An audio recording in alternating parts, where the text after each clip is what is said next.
He's a freaking badass.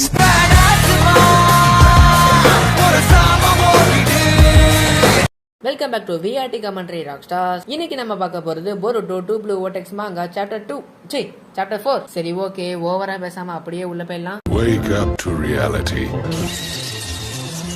Uchiha Sasuke. 俺は波風湊。内葉イタチ。渦巻ナルト。内葉マドラだ。 Nothing ever goes as planned in this accursed world.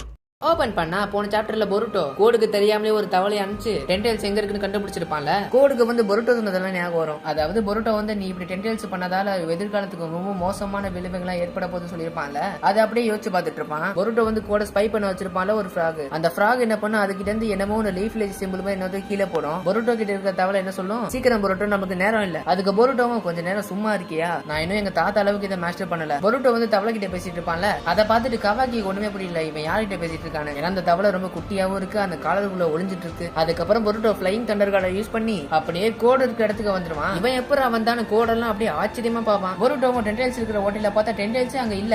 பொருட்டோ வந்து தவளை கிட்ட எங்க டென்டெயில்ஸ்னு கேட்பான். அந்த தவளை வந்து இது எப்படி நடந்துச்சு, நான் இங்க தான் பார்த்தேன், நான் உண்மையிலே சொல்றேன், அது இங்க கீழே தான் இருந்துச்சு. ஒருவேளை கோடு ஏதோ ஒன்று பண்ணி டென்டெயில்ஸ் வேற எங்கேயும் வச்சுட்டானோ. ஆனா அவனோட சிச்சுவேஷன்ல எப்படி அவன் பண்ணுவான், அதுக்கு வாய்ப்பே இல்ல. அதுவும் அவ்வளவு பெரிய பீஸ்ட கொஞ்ச நேரத்துல கொண்டு போறது ரொம்ப கஷ்டம். கோடுக்கு ஒண்ணு புரியல, இங்க எப்பறம் ஒரு தவளை வந்துச்சுன்னு. அப்பதான் டென்டெயில்ஸ்க்கு வச்சதுக்கு மேல ஒரு ரூப் மாதிரி இருக்கும்ல, அதுக்கு மேல எவனோ நிப்பான். அவனை பார்த்தா ரொம்ப ரொம்ப வித்தியாசமா இருக்கு. இதுல ரினிகன் வேற வச்சிருக்கான். பொருட்டோ அவனை பார்த்ததுக்கு அப்புறம் எல்லாம் முடிஞ்சிருச்சு, நேரம் ரொம்ப கடந்துருச்சு. கோடு அவனை பார்த்துட்டு பக்குன்னு சொல்லுவான். அதான் கோடு கூட ஒரு கிழவன் இருப்பானே, அவன் கூட மரத்துல மாட்டிட்டான்ல, அவன் பேரு தான் பக்கு. அதுக்கப்புறம் தான் தெரியுது அந்த பக்கும் இவனும் ஒரே மாதிரி இருப்பானுங்க. அதான் ரினிகன் வச்சுட்டு வித்தியாசமா இருக்கால அவன். பொருட்டோவும் நீ சொன்ன பக்குங்கிற அந்த மரத்துல தானே மாட்டிட்டு இருக்கான். இவன் என்னதான் பார்க்க பக்கு மாதிரி இருந்தாலும் இவன் பக்கு இல்ல. அந்த பக் வந்து அந்த டிவைன் ட்ரீல மாட்டிட்டதால அவனை மாதிரியே உருவாக்குனதுதான் இந்த கிரியேச்சர். இது உருவானதுக்கு காரணம் அந்த டிவைன் ட்ரீ. அதாவது இந்த டிவைன் ட்ரீல யாரெல்லாம் மாட்டிக்கிறாங்களோ, மாட்டிக்கிட்டவங்களோட உருவத்தை எடுத்து டென்டெயில்ஸ் வந்து அவங்கள மாதிரி அப்படியே டிரான்ஸ்ஃபார்ம் ஆகும். அப்ப அந்த பக்கோட கிரியேச்சர் என்ன பண்ணும், பொருட்டோ அட்டாக் பண்ண வருமா, அடிச்சதுல ரெண்டு பேருமே அப்படியே தேய்ச்சிக்கிட்டே போவாங்க. அப்ப அந்த பக் கிரியேச்சர் என்ன சொல்லும், நீ இங்க எதுக்காக வந்த, உன்னை நீயே இங்க பலி கொடுக்க நினைக்கிறியா பொருட்டோ சுசுகி.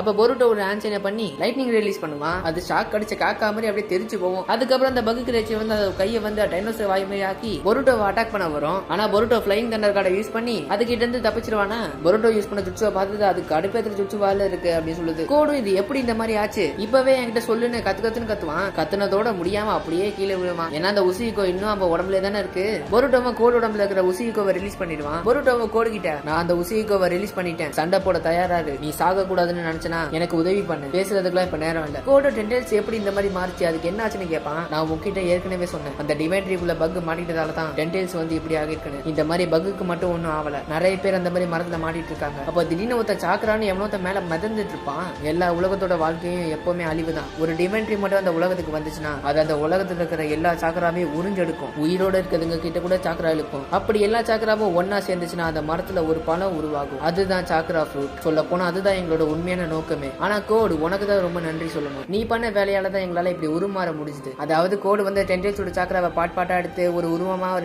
அதாவது ஒரு மாஸ்டர் ரெடி பண்ணி வச்சிருப்பான்ல. அந்த மாஸ்டர் வந்து ஒருத்தவனை கடிச்சு அதை அப்படியே மரமா வளர்த்து மரத்துல எவன் மாட்டிக்கிட்டானோ அவனோட சாக்கராவை உறிஞ்சு அந்த சாக்கராவாலேயே உருவம் வந்ததுதான் இந்த டென்டெயில்ஸ் எல்லாம். அப்படின்னா என்ன அர்த்தம், இவன்கிட்டே ஒரு ரெனிகன் இருக்கு, அப்ப இவனும் ஒரு டென்டெயில்ஸ் தான். அப்ப திடீர்னு ஒரு லேடி வந்து, உன்னை பார்த்தா ரொம்ப பாவமா இருக்கு கோடு, உன்னால உன்னோட விதி கிட்ட இருந்து தப்பிக்கவே முடியல, ஒரு ஜோக்கர் மாதிரி நீ எப்பவுமே யாருக்காவது யூஸ் ஆக்கிக்கிட்டே இருக்க, அடுத்தவங்களும் உன்னை யூஸ் பண்ணிட்டே தான் இருக்காங்க, உன்னை பார்த்தா எனக்கு ரொம்ப சிரிப்பா வருது, இந்த லேடி கிட்டயும் ரெனிகன் இருக்கு, அப்ப இவளும் ஒரு டென்டெயில்ஸ் தான். அப்ப பொருட்டோ கிட்ட இருக்கிற தவளை, இப்ப சிச்சுவேஷன் ரொம்ப மோசமா இருக்கு பொருட்டோ, நம்ம பின் வாங்கிடலாம், தனி ஒரு ஆளா நம்மளால இந்த பிரச்சனையை முடிச்சு வைக்க முடியாது, நாம ஒரு கூட்டத்தை உருவாக்கி நம்ம இதை அழிக்கலாம். அப்ப பொருட்டோட பக்கத்துல இன்னொரு டென்டெயில்ஸ் போவோம். பொருட்டோ அதை ஆச்சரியமா பார்ப்பான். ஆனா இந்த டென்டெயில் கேரக்டர் மட்டும் கொஞ்சம் வித்தியாசமா காமிச்சிருக்காங்க. பொருட்டோ வச்சக்கண்ண எடுக்காம அந்த டென்டெயில்ஸே பார்ப்பான். அதுக்கப்புறம் ஹோகாகே ஆபீஸ்ல ஷிகமாருவையும் கவாகியையும் காட்டுறாங்க. ஷிகமாருவும் என்னது அவன் திடீர்னு மறைஞ்சு போயிட்டானா, அப்படின்னா அவன் ஏதோ ஸ்பேஸ் நிஞ்சுட்சு கத்துக்கிட்டு இருந்திருக்கான். கவாகிய கோடு மறைஞ்சதுக்கு அப்புறம் திடீர்னு பொருட்டோவை மறைஞ்சு போயிட்டான். எனக்கு தெரிஞ்சு பொருட்டோ அந்த கோடை துரத்துறான் போல. அப்ப கோடு லீஃப் வில்லேஜுக்கு வந்ததாலதான் பொருட்டோவை திரும்ப இங்க வந்திருக்கான்னு சொல்றியா. கவாகிய ஒருவேளை பொருட்டோங்க கோடுக்கும் ஏதோ ஒரு தொடர்பு இருக்கலாம். பொருட்டோ மறைஞ்சு போறதுக்கு முன்னாடி அவன் யாருக்கிட்டயோ பேசிட்டு இருந்தான். இதை உறுதியா சொல்ல முடியாது, ஆனா சென்சரி யூனிட்ல இருந்து பொருட்டோக்கு யாரோ உதவி பண்றாங்க. ஷிகமாரு கண்டிப்பா அதுக்கு வாய்ப்பே இருக்காது. பொருட்டோக்கு அகைன்ஸ்டா தான் எல்லாரும் இருக்காங்க.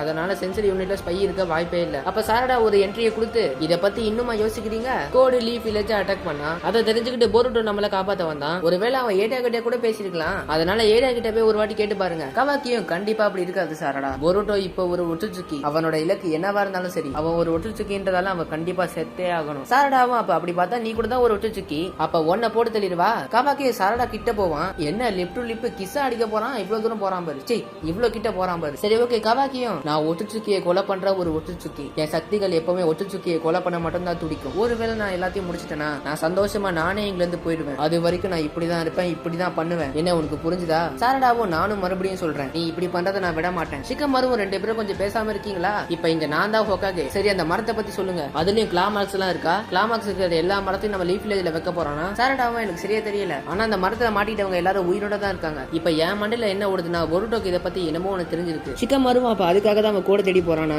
டவுட் இல்ல, அவங்களுக்குள்ள கண்டிப்பா ஏதோ ஒரு விரோதம் இருக்கு. கோடு லீஃப் வில்லேஜை தாக்கும் போது நம்மளுக்கு உதவி பண்ற விதமா பொருட்டோ அப்ப வந்து கோடை டிஃபீட் பண்ணிட்டான். அதுக்கப்புறம் அந்த 4 டென்டில்ஸை காட்டாங்க. இந்த 4 டென்டில்ஸுமே அவங்களே ஷிங்குன்னு சொல்றாங்க. பொருட்டோ இன்னும் வச்சக்கர் எடுக்காம இன்னும் அந்த ஒட்டுச்சுக்கியே அந்த டென்டில்ஸையே பார்த்துட்டு இருப்பான். இன்னைக்கு ரொம்ப திக்குது. பொருட்டோ கிட்ட இருக்கிற தவளையும் இப்ப நீ என்ன பண்ண போற பொருட்டோ? நம்மளோட திடீர் தாக்குதல் எல்லாமே வீணாயிடுச்சு. நம்ம உடனே இந்த இடத்த விட்டு போயாகணும். அதுக்கப்புறம் திடீர்னு ஒரு கிளாமருக்கு வழியா அந்த வித்தியாசமா இருக்கும்ல, அதான் பொருட்டோ கூட வச்சக்கர் எடுக்காம பார்த்தனே ஒரு டென்டில்ஸ். அது பட்டுன்னு அட்டாக் பண்ண வரும். அட்டாக் பண்ண வந்து திடீர்னு சிடோரிய போடும். ஓ மை காட், இதுக்கு எப்படி தெரியும்? அதே டயத்துல பொருட்டோ ரசங்கன் எடுத்துக்கிட்டு 2 பேரும் சிடோரி ரசங்கன ஒன்னா அடிச்சுப்பானுங்க. பயங்கரமான பிளாஸ்ட் அங்க ஏற்படும். அதுக்கப்புறம் பக்கோட டென்டல்ஸ் அட்டாக் பண்ண வரும். பொருட்டோ கத்தியை வச்சு ஆட்ட காட்டலான்னு பார்த்தா அந்த பக் டென்டல்ஸ் வந்து அதோட கையை வச்சு அந்த கத்தியை பிடிச்சிடும். பிடிச்சது கத்தியை மட்டும் பிடிக்காம அது கூடவே அப்படியே ஒரு ஜெல்லி மாதிரி சேர்ந்து பொருட்டோவை ஃபுல்லா பிடிச்சி ஒரு கல்லா மாறிடும். அப்ப அந்த டென்டல்ஸ் பொம்பளை வேற வருவா. பொருட்டோவும் கோட பார்த்து, கோடு எனக்கு கை கொடு, இல்லனா இவங்க கிட்ட நீ கூட செத்துருவ. அதுக்கப்புறம் தான் கோடு அவன் புத்தியை காட்டுவான். இதை பார்த்தா அவங்க உன்னை கண்டிப்பா கொண்டுருவாங்க. நான் டென்டல்ஸ் வேற மாதிரி பண்ணதால இது கொஞ்சம் வேற மாதிரியா இருக்கு. ஆனாலும் பரவாயில்ல, எனக்கு இது உதவியா தான் இருக்கு. எப்படி பார்த்தாலும் நீ சாகுறதால எனக்கு ஒரு லாபம் தான். அதனால செத்து போ அப்படின்னு சொல்லிட்டு கூட அப்படியே அந்த இடத்த விட்டு தப்பிச்சு போயிருவான். பொருட்டோக்கெல்லாம் செம்ம காண்டாகும். பொருட்டோ கிட்ட இருக்கிற தவளையும் இதோட போதும் பொருட்டோ, நம்ம இந்த இடத்த விட்டு உடனே போயாகணும். ஒருவேளை நீ மட்டும் செத்துட்டா நம்ம பண்ணது எல்லாமே வேஸ்ட் ஆயிடும். இந்த உலகத்துக்கு எதிர்காலமே இல்லாம ஆயிடும். பொருட்டோவை ஃப்ளைங் தண்டர் கார்டு யூஸ் பண்ணி அந்த இடத்த விட்டே மறைஞ்சு போயிருவான். அதுக்கப்புறம் இந்த 4 டென்டல்ஸோட பாஸ் மாதிரி இருக்கான் பாத்தீங்களா இவன். நீ ரொம்ப அதிர்ஷ்டமான ஒத்துச்சுக்கி பொருட்டோ. எங்க திட்டம் நடக்கணும்னா நீ கண்டிப்பா ஒரு நாள் செத்தே ஆகணும். கண்டிப்பா நாங்க ஒரு நாள் உனக்கு டிவைன் ட்ரீக்கு பலி கொடுப்போம். நீ முடிஞ்ச அளவுக்கு எங்க வேணா ஓடு. நீ என்னதான் பண்ணாலும் சரி, உன்னால கண்டிப்பா உன்னோட விதிக்கிட்ட இருந்து உன்னால தப்பிக்கவே முடியாது. பொருட்டோவோ ஒரு மடத்துல சாஞ்சி உட்காந்துக்கிட்டு சாஸ்கை கொடுத்தாலும் ஒரு ஹெட் பேண்ட், அந்த ஹெட் பேண்டை பாத்துட்டு இருப்பான். அப்ப திடீர்னு யாரோ ஒருத்தர் என்ட்ரி கொடுத்து,